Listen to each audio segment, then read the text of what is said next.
Ya, Virginia, selamat malam waktu Indonesia. Selamat pagi waktu Amerika Serikat, Iwan. Ya, Virginia, siapa yang saat ini unggul dalam pemilihan Presiden Amerika Serikat?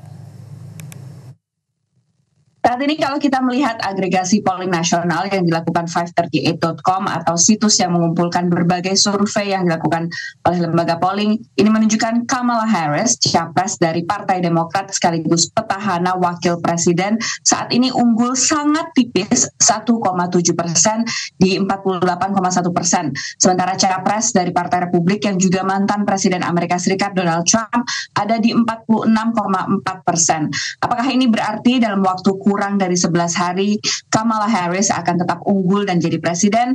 Kita belum bisa tahu, tapi ada beberapa faktor yang membuat kedua kubu kampanye ini harus masih bekerja keras hingga garis finish pada tanggal 5 November mendatang. Yang pertama, kalau kita bandingkan dengan Pilpres AS pada tahun 2020 dan juga 2016, yang capres dari Partai Republik ini sama-sama Donald Trump. Di saat yang sama, 2 pekan sebelum Pilpres pada tahun 2016, yang saat itu lawannya adalah Hillary Clinton.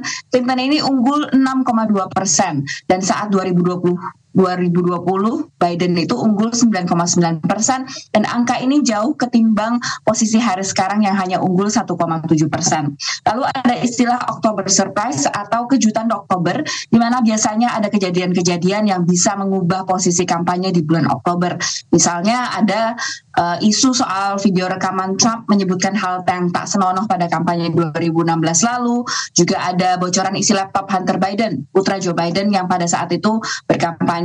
Yang paling dinantikan saat ini mungkin isu Steve Bannon, salah satu sekutu dan orang terdekat dari Trump yang akan keluar dari penjara pada tanggal 29 Oktober mendatang. Namun yang perlu diperhatikan juga adalah hasil polling ataupun jajak pendapat yang dilakukan ini bukanlah indikasi siapa yang unggul, dan perlu kita ingat juga bahwa Pilpres di Amerika ini punya sistem yang unik, Electoral College, di mana peraih suara populer belum tentu jadi presiden selanjutnya. Iwan. Ya, lalu apa saja isu yang jadi poin penting dalam kampanye kedua capres, Virginia? Saat ini tentu isu besar seperti ekonomi dan imigrasi masih jadi yang paling banyak dibahas capres ketika mereka berkampanye.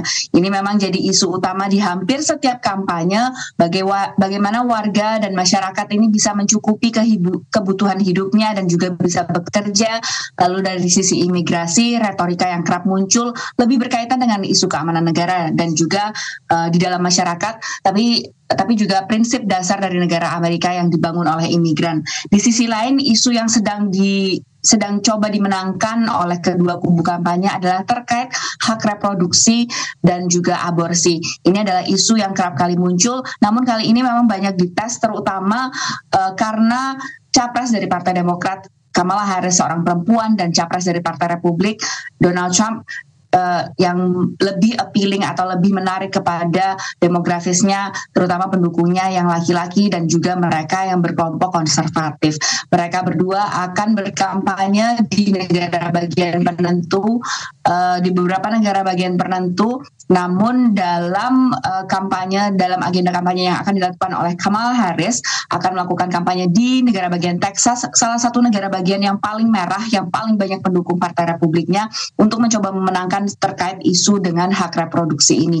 Isu lain termasuk juga konflik di Timur Tengah terkait dukungan Amerika Serikat terhadap Israel dan juga mengakhiri perang, di bagaimana langkah yang akan dilakukan oleh kedua capres ini ketika mereka menghadapi perang di Middle East atau Timur Tengah. Iwan. Baik, terima kasih Virginia Gunawan melaporkan langsung dari Washington DC, Amerika Serikat. Selamat bertugas kembali.